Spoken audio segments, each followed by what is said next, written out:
Welcome to the VBAC Link podcast.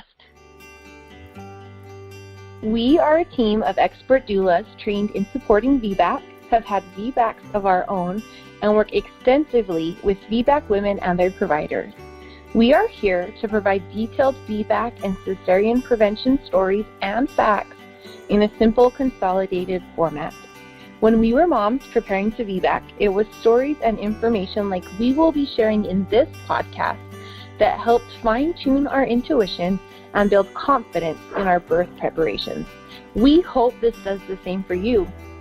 To hear more about us and to hear our individual VBAC stories, be sure to check out episodes 1, 2, and 3. The purpose of this podcast is to educate and inform. It is not meant to replace advice from any other qualified medical professional. Hello to our favorite listeners. This is Megan, and I'm super excited. We've got Julie on with us too. It's super rare for us to be together, but we always take advantage when we are able to be together. It's Wednesday, and we're excited to be with you today. We've got episode 14, which is mind-blowing to us. Like, when we started this, we were just so overwhelmed with all the love and support. That's right. We are just so overwhelmed and excited and happy for how well we're being received by you guys. We cannot believe the response we're getting from all over the country and all over the world. We've got messages from Australia and Canada, and we got listeners in India and New Zealand, and it's just really cool. Today we have somebody from not too far away, but from the state of Washington. And Megan, why don't you tell them a little bit about our guest today? Yes, we were so elated when we were contacted by Tishra. She's a professor in public health at Central Washington University. She contacted us seeking to share her story and wonderful information about her journey. Today she's going to be telling us more about her unplanned cesarean and how that affected her, as well as her diagnosis of PTSD and how she navigated healing from her birth during the pregnancy and preparing for her VBAC that ended up being really, really hard that she had to fight for. Tishra, we are just so excited to have you. We would love to open it up and have you share your full story. Yeah, well, thank you. Thanks for having me. And I'm always interested in helping women and their families think about how to stay informed, how to be empowered decision makers. That's what I do for a living, and I love any opportunity I get to share that with other folks.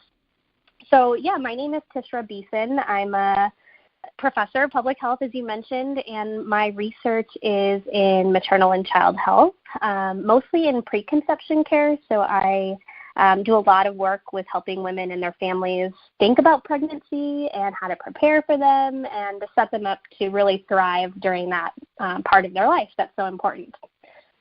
I've been married to my husband for 10 years, and we have 2 little girls, and you'll be hearing about their births today. But we live in a small rural community in eastern Washington. It's a university town. There's only one hospital in the area, and there's kind of few resources when you think about the birth community and some of the support that, like I said, women and their families really need when they're thinking about that time in their lives. So I think I like to start my story often talking about my own mother, because this is the frame of reference that I had going into my pregnancy. So my mom also had 2 C-sections, and when we were growing up, my brother and I were told that was normal, that was kind of the way babies were born, and the only photos I ever saw of birth or anything were all surgical births. And the only reason I bring that up is that I think sometimes if that's in the back of your mind, that's all you know, that becomes normal, and you have kind of different perceptions of birth going forward. So that was always kind of in the back of my mind, but I knew it wasn't something that I personally wanted. And so, of course, in my career and in the research that I do, I learned that a surgical birth is sometimes necessary, but often overutilized, at least in the U.S. And so when I got pregnant, and my husband and I really were very intentional about this pregnancy, and we tried to do all the right things, and it really was a great pregnancy. I felt really good and really healthy. We talked about, what are the things that we could do to help basically assure the best outcome for a healthy delivery that didn't end up in a surgery, because, like I said, I knew that that's not what I wanted. I knew it was really kind of a hard road to take, and so I wanted something different. And so in doing that, I thought a lot about the midwifery model of care, and unfortunately in our town there was no midwife currently practicing. And there were a few in kind of some of the surrounding areas, but that meant traveling. And so I interviewed a few midwives and ended up choosing somebody who was about an hour and a half away, and also over a mountain pass, which is really hard in the winter. So we traveled for every prenatal visit an hour and a half each way. And, of course, toward the end of the pregnancy, that becomes more frequent. So you're talking about, every 2 weeks or every week, like making that really big commitment of a 3-hour drive, both ways for prenatal care. And so that was really kind of hard on us. And I'm really thankful that we had the flexibility to do that, and we had some of the resources in our jobs to be able to take time off to do that. But I know that that's not realistic for every woman. And that just, I think, highlights some of the barriers that, other women who might be in communities like mine might be facing. So anyways, a long story leads to the fact that we had planned for a home birth. And my midwife was going to come to our home, and I had hoped for a water birth. And so that was kind of in my dream birth. If I could, dream it up, that's what I wanted. And we got toward the end of my pregnancy, and it was like 38 or 39 weeks pregnant. And I naively, as maybe most first-time moms think, I thought, well, for sure my baby's going to be here by 40 weeks. And so I had like a birth tub that was delivered, and I think I even told the woman on the phone, I was like, I need that birth tub by 38 weeks pregnant, because I'm sure my baby's going to come like right around there. And she did deliver it on time, but my baby didn't come. Let's see, I got into my 40th week. I got into my 41st week, and I think I was like 41 weeks and 3 days. And I was just exhausted and really irritated and emotional. And I went and saw my midwife, and she explained to me, of course, that there's this range of normal, that babies come when they want to, and, it could be 42 weeks by the time baby decided to come. And so I was really kind of discouraged, and I asked her, is there anything we can do? And she suggested that we could strip my membranes. And so she did. I consented, and it was fine. And I came home and decided to go for a walk. So my husband and I went for a walk, and on the walk, I think I got like, I don't know, a tenth of a mile around our neighborhood, and my water broke right there in the middle. And it was kind of dramatic. It wasn't like that big gush that you think of in the movies, but it was definitely noticeable, and I had to kind of like waddle back to the house because I was, leaking fluid in the middle of our neighborhood. And so I was so excited. I was like, my water broke. This is going to happen. But I had not had a single contraction. I actually didn't even think I had Braxton Hicks contractions up until then. I had like no understanding of what labor contractions felt like. And so it was like hours and hours before I felt anything. And I called my midwife, and I had a doula, and she also was not local. She was coming from about an hour away. And so I called her, and I said, like, I'm just not feeling anything, but I know for sure my water broke. And they were like, well, just rest and, see what happens. And so we did. I went to sleep that night. I woke up the next morning kind of feeling cramping and feeling a little tightness, but nothing painful, nothing that I had to work through yet. And so it was about like 15 or 16 hours later before things really started to pick up. My midwife came to check me.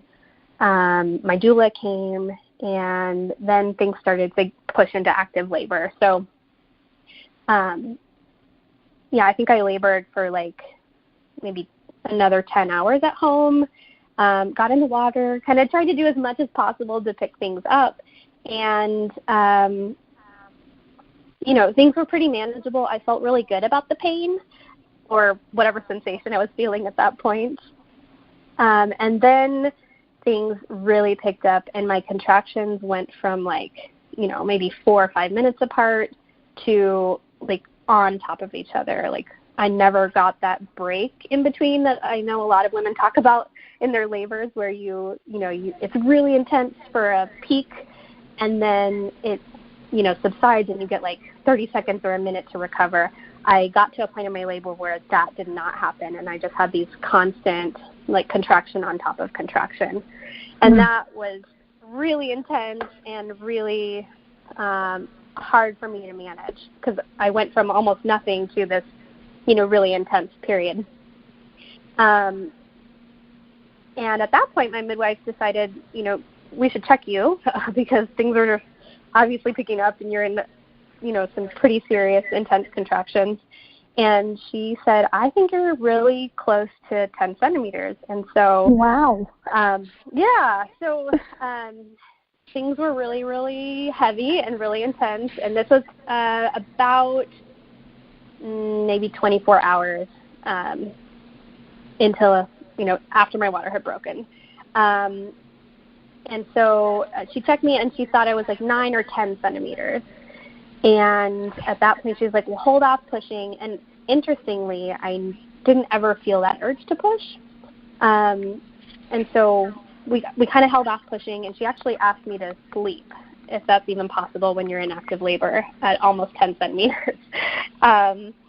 She asked me to sleep, and I think my husband made this huge sigh of relief, because he's like, oh, thank God we can sleep. And he immediately passed out. And I remember being so irritated that he so easily fell asleep when I was still in so much pain. But we tried to rest so that, my body could finish doing the work to get from 9 to 10 centimeters, and I could get through transition, which I knew was still ahead of me. And it was hours of still dealing with these really heavy contractions, one on top of each other. And so my midwife said, it's possible that maybe you're having some swelling, cervical swelling. Maybe baby's head isn't in the right position. And so she wanted to kind of help me through a contraction by kind of holding the cervix and seeing what was happening. And so she did that, and that was really painful. And she thought, baby might be posterior at this point, which I don't know if your listeners are familiar with that, but posterior is basically baby turning to face the other direction than what is typical presentation in the birth canal. Right. It's also known as sunny side up. Maybe some people know it better that way. Right. And so baby was kind of not in the optimal position for birth, which as I now look back on it, kind of explains why my contractions were so strong and so on top of each other. My doula explained it to me as, your body was really working really, really hard to get baby back into the right position, and that's maybe why things were so intense. So all to say, again, it was hours. It was 30 hours, 35 hours, 36 hours. It was pushing 40 hours, and I still didn't have that urge. Yeah, that urge to push. Baby was still in the kind of not a great position. I still had that cervical swelling, and things were not looking great. I ended up getting in the water again in the birth tub, and that really helped. And after a couple more hours, my midwife checked me again and said, I think you're at 10 centimeters, and if you feel like pushing, why don't you go ahead and try? And so I did, and I was really excited, and my husband was so excited because he really wanted to catch the baby, and so he climbed into the birth tub with me, and we pushed for almost 4 hours. And oh my gosh, you worked so for hard. a long time. Yes, it was really, really a long labor. It was a very hard labor. And they just never felt baby descend. I think she was, still pretty high. And again, that malposition of being posterior and what we later learned, she was asynclitic. So her little head was kind of tucked in the wrong position and made it really hard to kind of fit through the birth canal. So at that point, I remember adamantly saying, I don't care what you have to do, but I cannot go to the hospital because I knew in my mind that if a woman who was, 45 plus hours after her water had broken, had been in active labor, had been 10 centimeters dilated, and had pushed for 4 hours at home, if she walks into a hospital, it's almost guaranteed that they're going to really encourage and recommend a C-section. And I knew that, again, that was not what I wanted. Yeah. And so I said, I don't care what you have to do, but please just don't send me to the hospital. And my midwives were so great. At this point, a second midwife had come as backup because the labor had been so long. And they were so great and so supportive. But at that point, they kind of said, you know what, it looks like you might need some more resources and tools that we aren't able to offer you here. And it might be time to think about going into the hospital. And I think at that point I already knew that was the next option. But, that's a really hard thing to reconcile when that's so far off of the plan that you hoped for your baby's birth. Yeah. So I think at that point my body just kind of quieted down. My contractions kind of slowed. I was starting to get that rest between contractions again that I was really helpful, and it actually allowed me to just shower. I took a shower at home. I had a really long cry in the shower because I was so emotional about how I was feeling. But after that shower, I actually felt really good. I packed up a hospital bag, because I hadn't had one. When you plan a home birth, you don't expect to be going into the hospital, so I didn't have my bags packed. Mm-hmm. And so I packed my bag, and I actually felt pretty good. I felt really peaceful about it at that point. I think I was able to kind of move into the place where I accepted that I was going to have my baby in the hospital. And luckily, we live very close to the hospital. It was only about a 3-minute drive. We got there. My midwife had called. It was a non-emergent transfer. Our vitals were amazing. The baby's heart rate was perfectly, exactly what they hoped it would be. My vitals were great. There was no indication that there was, infection, no fever, none of the things that would be concerning in a transfer like mine. Awesome. And so I actually walked. My husband said, well, I can drop you off in the ER, because it was late at night. It was about 9 o'clock at night. And he said, I can drop you off at the ER entrance, and then they can take you back to labor and delivery. And I was like, no, let's just park the car. I'll walk. I'm fine. And here I am in active labor. I'm walking into the hospital entrance, and there's a flurry of 4 or 5 people in scrubs that are, running around. There's there's a gurney, and there's a wheelchair, and there's all these people going, we're waiting for this woman in labor, and she's, her water broke, and it's chaos, and I'm just quietly walking into the emergency room, and they're like, wait, is that you? And I said, yeah, I'm the transfer from the home birth, and they're like, oh my gosh, and they made me sit in the wheelchair, and they wheeled me back, and I was like, I'm really fine, but okay. And I actually have nothing bad to say about the hospital staff. They were really wonderful and amazing, and our nurses were so welcoming and wonderful. I knew, I think they knew that this wasn't in my plan, and so they were just really accommodating and very warm to me. So I got back and I met the OB. Yeah.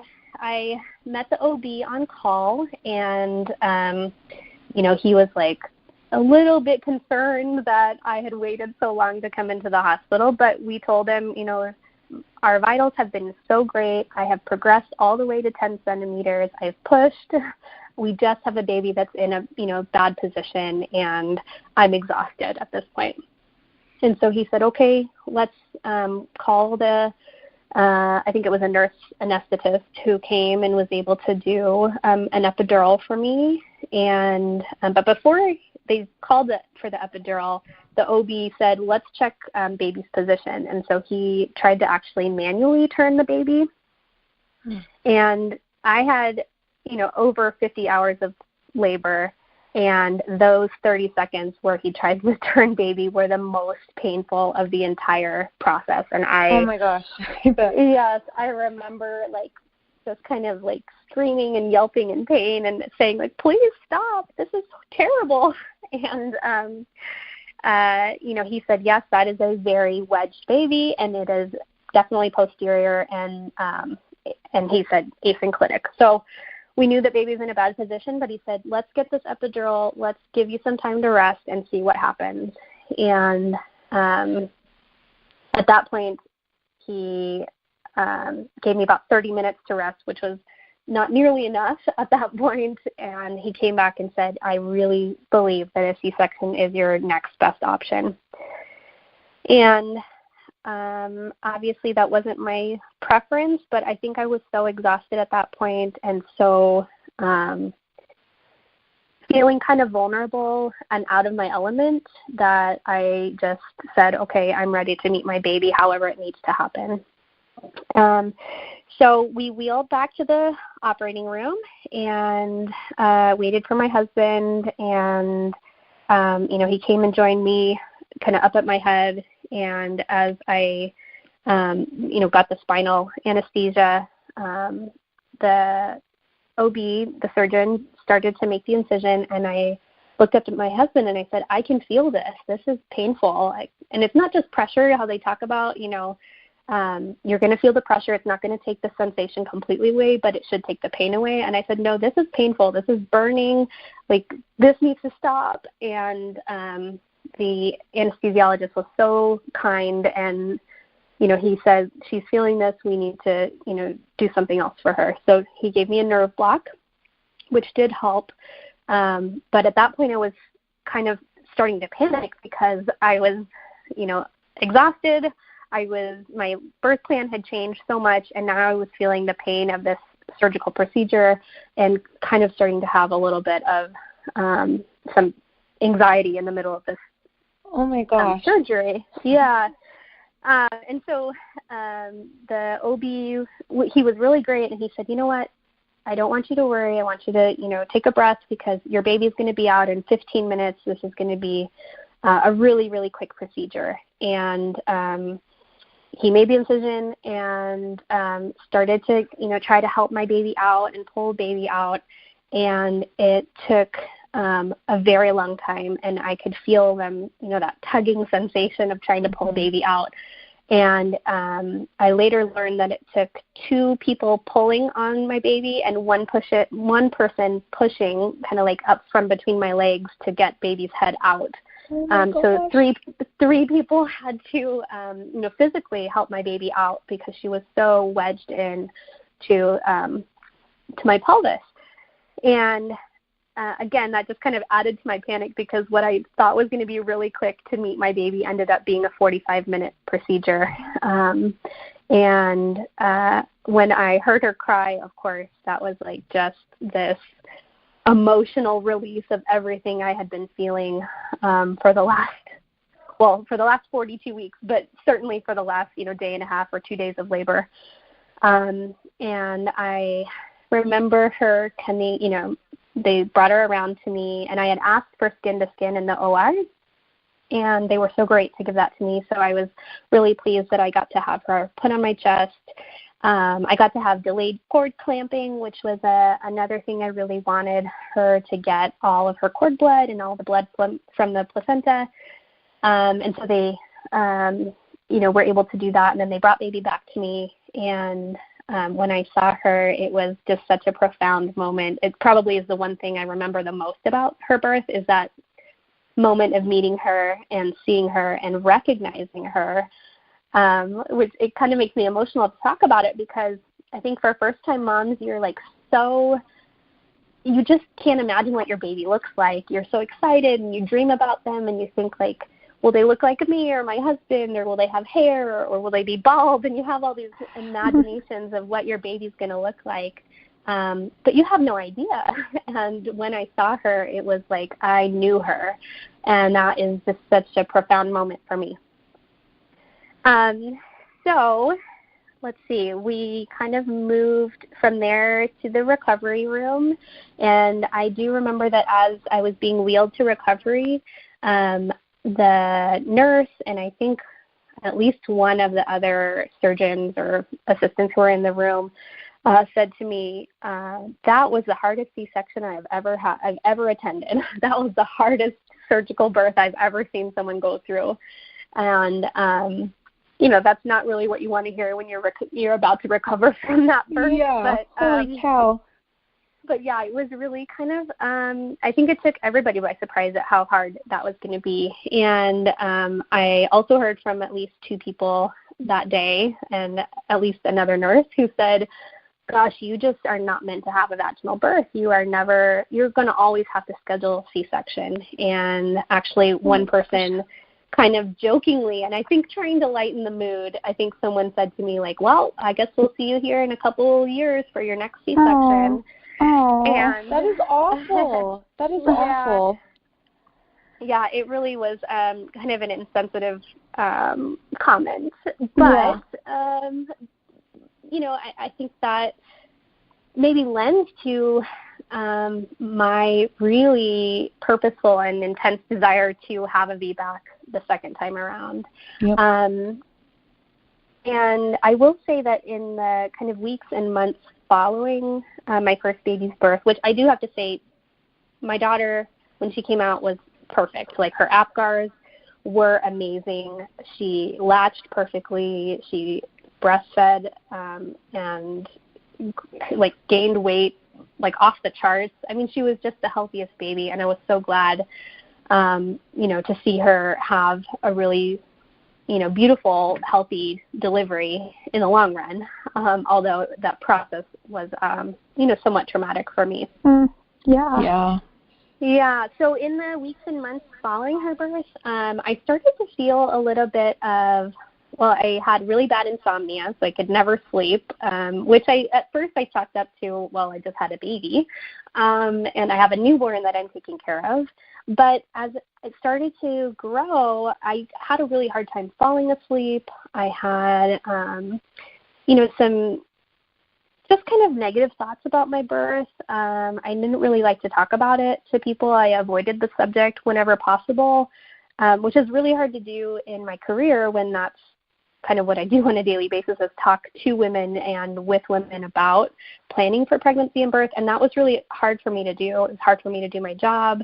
And I started to kind of feel like I was a hypocrite, because here I was with all these tools and resources and knowledge and research, and my birth ended in the way that I knew I did not want for myself or for my baby.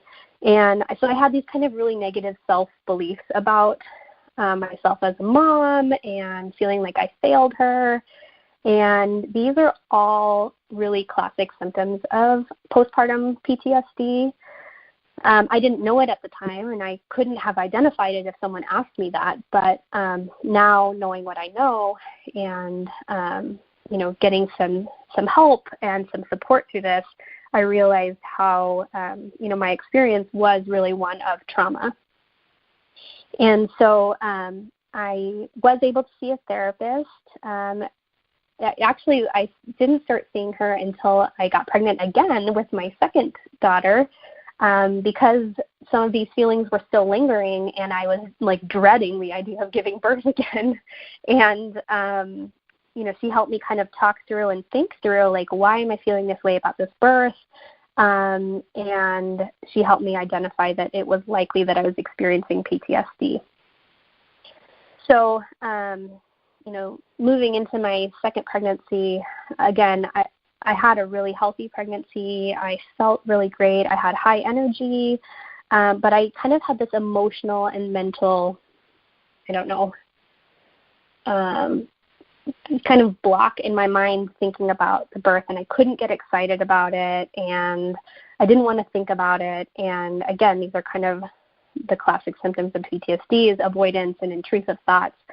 And so through, some of my treatment, and it was suggested that I look at getting some support from some other moms that might have had similar experiences. And so I reached out to we don't have a local chapter of ICANN where I'm located, the International Cesarean Awareness Network, and our local chapter is actually like 2.5 hours away from where I live. So I was never able to go to meetings or meet people face to face, but they do have a really active online community, and that's really where I found the source of my kind of social support in working through my kind of PTSD experience. And so that was really, really helpful. I also got connected with a local prenatal yoga group and some of the moms there who maybe had similar experiences, and we were able to talk through that together. And so I really kind of felt that affirmation and support to help me correct my beliefs about myself and those feelings of failure and those intrusive thoughts. I was able to kind of work through with some therapy, with some social support, and just kind of really working hard on self-care. So during my pregnancy, my second pregnancy, I was really excited because I knew I wanted a VBAC, and that was so important to me, but I knew I kind of had an uphill battle. I knew that the hospital that I had delivered at in our county had a policy that did not allow for women to choose to deliver vaginally if they had a prior cesarean. They could if they had previously also vaginally delivered, but for a kind of a primary VBAC, that their policy was that they wouldn't accept patients who wanted to VBAC. So I knew that that wasn't an option, or if it was an option, it would be really hard, and I didn't want to have that fight. And so I knew I needed to find an OB or another provider who was VBAC supportive. We do have a midwife in town now, and I was really excited to meet her, and we've actually become very good friends, and she actually did all of my prenatal visits, which was so great because I got kind of the coordinated care between a midwife and an OB in the next county over, who was very supportive of VBACs and really, really, happy to help me pursue that. And they coordinated care between the two of them, which was so great because I got to see a midwife, I got that midwifery model, and then when it came time for the delivery, I was going to see this OB who would support my VBAC wishes. I also was able to deliver in a hospital that had a very high rate of successful VBACs and a very low cesarean rate, which, not many people are able to locate that data or able to, to know what their hospital C-section rates are. But that was something that was really important to me, that I asked that question, and I, got on the phone and I called administrators and I called staff, and I said, I really want to make sure that I'm going to be able to give birth in a place that's going to be supportive of a VBAC. And I was really happy when I found that. I did have to travel about an hour away to go to this hospital, but again, that's one of those things that I think women in rural communities, unfortunately, that's something we have to navigate. And like I said, for me, I had the resources and the flexibility to do so, and I really wanted to make that happen. So I got to 40 weeks again. I got to my due date. I knew it was likely I was going to go maybe a little bit past that. I went to 41 weeks again. I went to 41 and a half weeks again. And my OB, who, again, like I said, was very supportive of the VBAC, started to talk to me about, we might need to be thinking about an induction or about maybe even scheduling a repeat C-section, because I'm just not seeing you make any progress. And it's now, very nearly 42 weeks gestation. No. Yeah. And he was he made it really clear that he didn't feel comfortable with me going past 42 weeks, just given my prior history.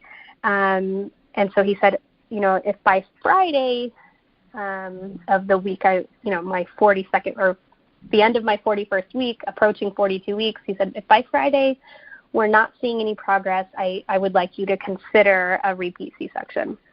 And I said, okay, but you have to give me until Friday. I'm not going to consent to anything until like Friday at midnight. Good for you. Good for you. Yeah. And so he said, okay. And he said, well, just go home and rest. And I had done a non-stress test earlier that week, so we felt really great about the baby. She was really growing perfectly. All our vitals were great. Baby looked perfect. And so we just kind of went home. And at that point, I was really emotionally and physically over being pregnant. I had already gone through this whole long journey of some anxiety and PTSD and kind of mood disorders. I was really in this place where I just wanted to have this baby. I knew I was having to fight for this VBAC, and I wanted to get this going. And so my husband and I actually took time, like early one morning. It was like 4 or 5 in the morning. I don't even know, but my eldest daughter had woken up early, and so we were up early, and my husband and I just sat down like on our living room couch, and we just like sat together and talked about our birth plans and our hopes for our baby. And I just said, you know what, I just feel like I need to cry. And I did. I just like had this emotional, I won't say it's a breakdown, but it was definitely this like release of like, I just want this so much, and I have so much invested in this, and I just needed to like release all of those, emotions out. And I wanted my husband to hear that and to be with me and to experience that with me, and he did, and that was a really powerful moment for us. And you will not believe it, because I don't have any evidence for this, but the anecdotal evidence for me is that there's something about a mental and emotional block that once that's released, your body can follow. And I had that experience. So I had this, 4 o'clock or 5 o'clock in the morning, I had this intense, like, emotional experience, this bonding with my husband, thinking about our baby. And I kid you not, 2 hours later, my water broke. I believe that 100%. I believe that. You, like, have to hit a wall sometimes. Yes, and it was amazing, actually. And when it happened, I was like, oh, my gosh, I must have needed that, because here's my body. It's kicking into gear. It knows what it's doing. And contractions picked up right away, which I was so happy about. Awesome. If you remember, in my first birth, I didn't have that for, like 18 or 20 hours. And so I was so happy when I felt those contractions pick up. And they were fairly intense, so I knew that things were happening and I was progressing. My midwife, who had seen me for prenatal visits, came over, and she was actually going to act as my doula, which was so great, because I had seen her all through my prenatal. She knew about my PTSD. She knew kind of my birth plan and my wishes for this birth, and she was so great, and I was so excited to have her there. So she came over. She monitored the baby. She took my vitals, and she said, everything's looking great. Just rest, because you have a lot of work ahead of you. And so I labored at home for like 6 or 7 hours, and she came back to see me, and she monitored the baby. She checked the heart rate again with a Doppler. And she thought, you know what, things are sounding like maybe baby has a little bit high of a heart rate. And, she didn't think that it was worth staying home any longer, and that we should maybe go ahead and get started, because we still had an hour drive to the hospital, which, again, was in the next county over. So we had to travel, and we didn't want to kind of have to risk it by waiting too long. And so she sent us to the hospital, and she said, I'm going to follow you. I'll be right behind you. I'll see you when you get there. And so we got there. We got checked in, and my doula never showed up, or my midwife doula. And we're like, what is going on? So she later called us, and she said, you'll not believe this, but in the 20 years I've been practicing, I've never had to call a backup doula or backup midwife, but she says, I have food poisoning, and I don't think I'm going to be able to make your birth. Oh, my gosh. So she says, I'm going to call a backup. You'll love her. Like, she's great. You know, she'll be there in 20 minutes. And at that point, I was like, I think I'm okay. Like, we're still getting checked in. Like, just let her, you know, we'll call her when we're ready for her. And so I got checked in, and I talked to the nursing staff, and I reminded everybody I'm going for a VBAC. Vaginal delivery is what I'm really after. So please be aware of that when we talk about some of our preferences and our wishes for our birth.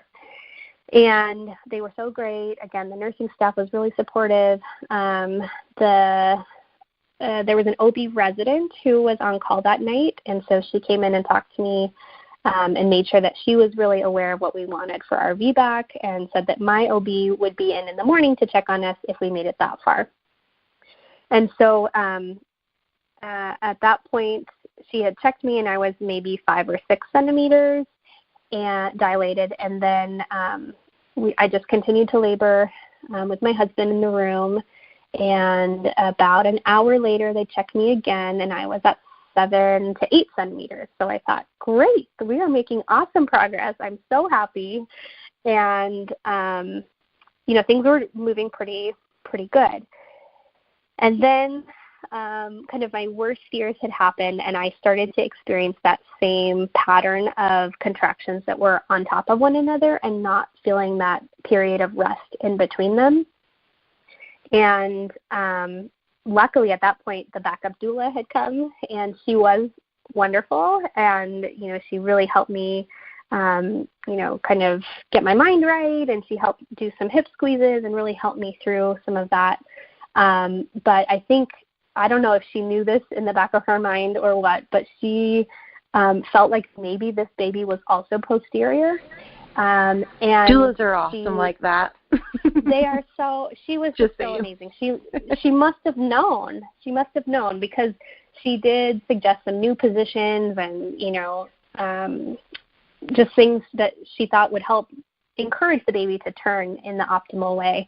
But she never said the word posterior, which, again, I don't know how she knew that, but that would have been a huge trigger for me, because that was my biggest fear this whole time, was that I would have another malpositioned baby.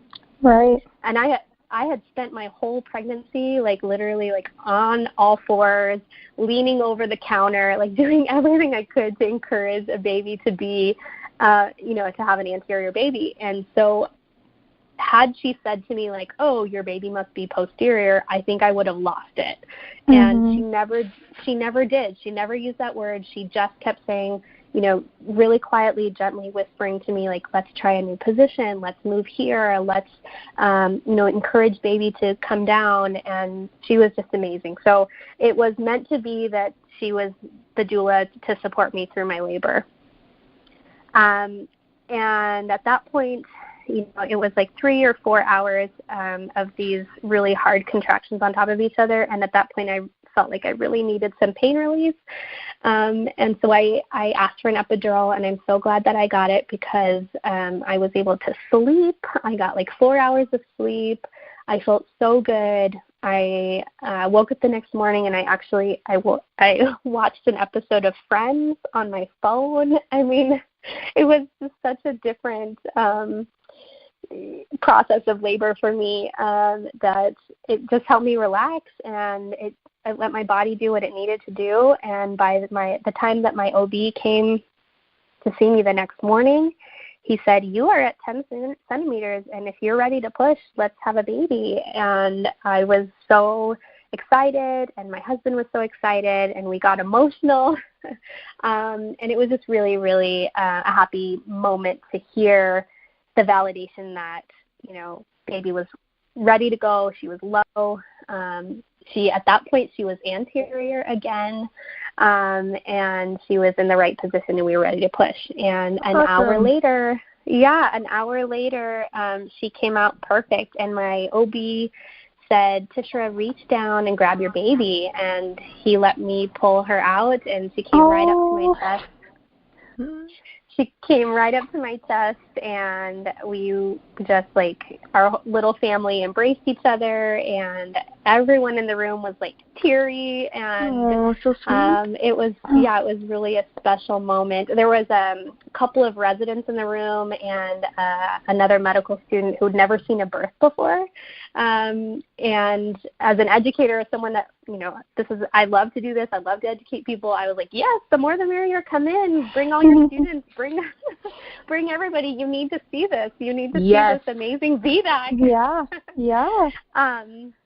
And so it was really special, and I felt very, like, celebrated, and just like everybody was feeling like this was a huge victory, and that was exactly what I needed to feel, like some healing, I think, from this previous traumatic experience. Again, a beautiful, healthy baby, but the process and the journey and the experience through that was painful and traumatic. And again, I had to fight through that to get to this kind of feeling of being empowered and victorious through my second birth story. So that's kind of our story, and something that I love to share with people because it was hard fought, but so worth it.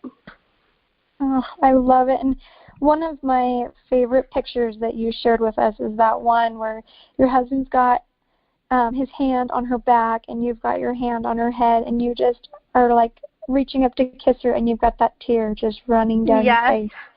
Oh, I just love it. I saw that, and I just, like, felt the emotion right there. It was, what an incredible moment.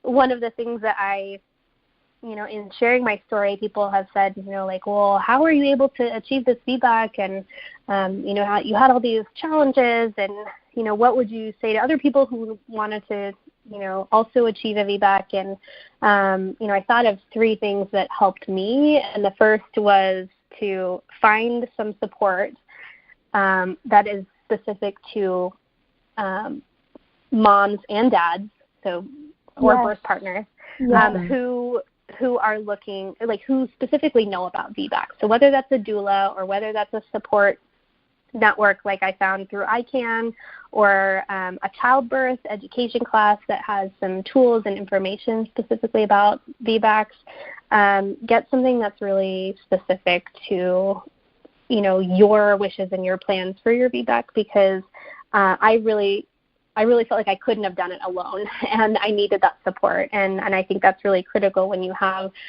some external barriers that make it really hard, and that unfortunately constrain choices that women might have in their birth. So I think that's really, really important. And then the second thing that I tell people, and I would go back and tell myself if I could, is that it's your birth story. You get to decide how it ends, and you get to decide who to invite into your birth story. And, I had a lot of people between my first and second births that would say things like, well, the most important thing is that you had a healthy baby. Like, who cares if you had who cares if you had a C-section? Yeah. Like, or it doesn't matter, what you had to go through. That is the most important thing is that your baby is healthy. And that was kind of a traumatization, because it was, like, invalidating the whole experience that I just had. You're exactly and so, right. And so to be honest, I had to kind of decide whether I was going to let people like that into my life during my second pregnancy. And, I had to have some really hard conversations with people that I love, people that were in my family or friends of mine or colleagues or whatever, and to say, I respect that you have an opinion, but I have to say that at this time in my life, I only need to focus on, positivity about this journey that I'm on. And that's a really hard conversation to have for people who maybe don't understand what that's like. And so I like to tell women that, it's your birth story, and you get to invite people to be a part of it. And you also can say who you don't want to be a part of it. And that's something that I really wanted to kind of eliminate feelings of negativity and just kind of embrace a really positive outlook on it. Yeah. My third is just to be really informed and be an engaged consumer of healthcare. I think sometimes we forget that and women sometimes feel like birth happens to them, and I certainly felt like that. Like in my C-section surgery, like my baby was birthed, yes, from me, but like someone else took her out. And I think sometimes we then become like this passive player in the health system when really we should be the engaged consumers. We're the ones that have the opportunity to make decisions.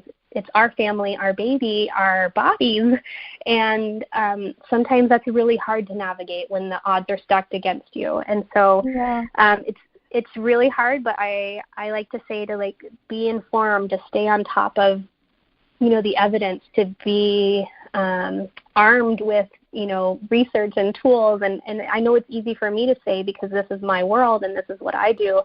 But there are great resources online, that are written for people with no scientific or academic background to really understand what their rights are, to really understand what the risks are and what the potential benefits are and what their options are in birth. So I was really lucky that I was able to take a childbirth class that was specifically for VBAC families.